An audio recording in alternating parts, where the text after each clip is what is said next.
sa mga bata, sa custody ng mga bata, ganyan. And then, so, kailangan nyo din po magbayad ng filing fee sa court. So, hindi ako sigurado kung magkano. Kasi depende din sa kung may properties kayong mag-asawa. Ayan. So, after i-file yung case, ira-raffle yan sa kung saang family court mapupunta. And then, papadalahan ng summons yung spouse para mag-answer siya.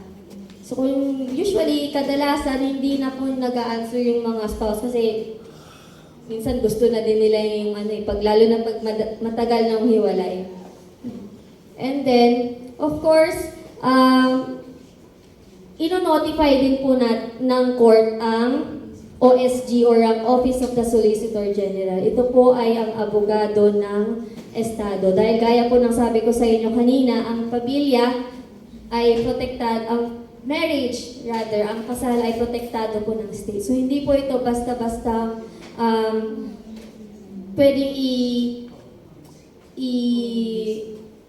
hindi pwedeng basta-basta na yung mga spouses or yung husband and wife ang mag-decide para dito. Kasi this is protected by the law, yung ating kasal.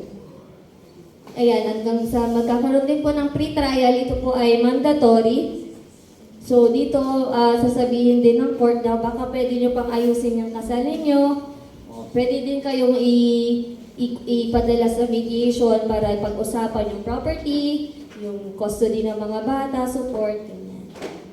Okay. And then susunod yan, magka-trial po kayo. Kakaroon ng trial sa korte.